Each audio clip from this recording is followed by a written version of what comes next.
Ce tutoriel va vous montrer comment utiliser l'application ChasseAdapt. Pour télécharger l'application, veuillez vous rendre sur le Play Store ou sur l'Apple Store. Dans la barre de recherche, veuillez renseigner ChasseAdapt, chasse sans E, adapte sans E. Procédez à l'installation, puis cliquez sur Ouvrir ou retrouver l'application sur votre téléphone. Lors de votre première connexion, la création d'un compte est obligatoire. Veuillez cliquer sur le bouton Créer un compte en bas de votre écran.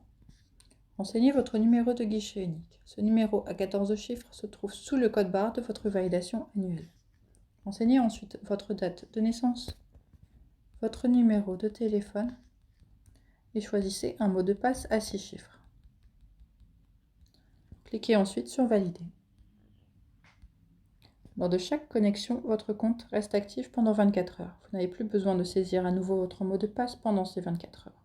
Il n'est pas non plus nécessaire de se déconnecter de l'application via le bouton Déconnexion dans le menu de l'application. Au bout de ces 24 heures, vous n'aurez qu'à ressaisir votre mot de passe.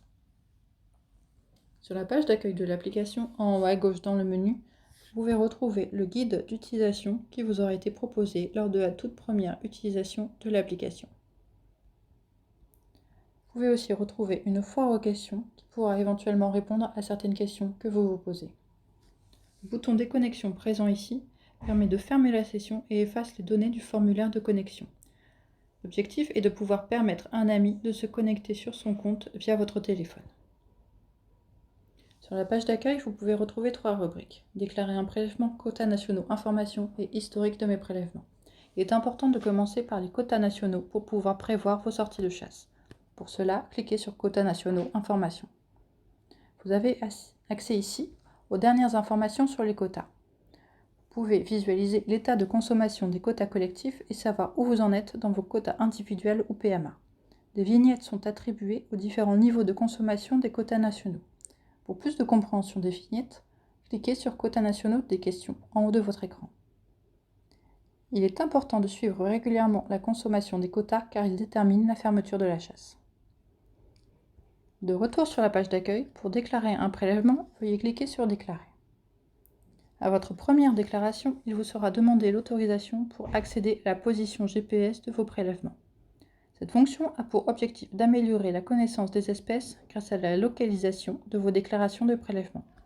Le GPS de votre téléphone doit être activé pour permettre la transmission des positions. Ce positionnement GPS peut être désactivé si vous le souhaitez au moment de la déclaration de chaque prélèvement. Choisissez ensuite l'espèce. Dans le cas d'une bécasse des bois, cliquez sur Espèces, Oiseau de passage, bécasse des bois. Sélectionnez ensuite la quantité et le département. Vous pouvez aussi ensuite choisir de transmettre la position GPS ou non. Et si vous chassez sur le domaine public maritime, n'oubliez pas de cocher la case. Chaque déclaration génère un enregistrement dans la base nationale et attribue à l'animal prélevé un QR code individuel. Vous pouvez le retrouver par la suite dans l'historique de vos prélèvements.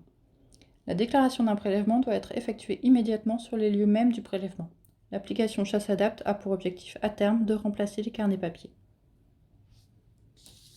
Sur la page d'accueil, rendez-vous ensuite dans Historique de mes prélèvements. Dans cet historique, vous pouvez retrouver toutes les déclarations que vous avez effectuées au cours de la saison. Vous pouvez les filtrer par espèce, date, département, domaine public maritime. Si vous cliquez sur une des lignes de l'historique, vous pouvez accéder aux détails du prélèvement et au QR code.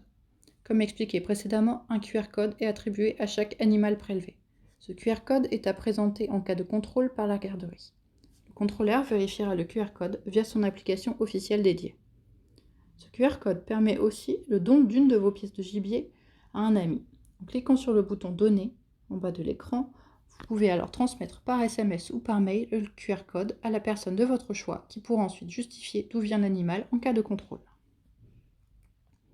Nous avons ainsi fait le tour de l'application et j'espère que ce tutoriel vous aura été utile.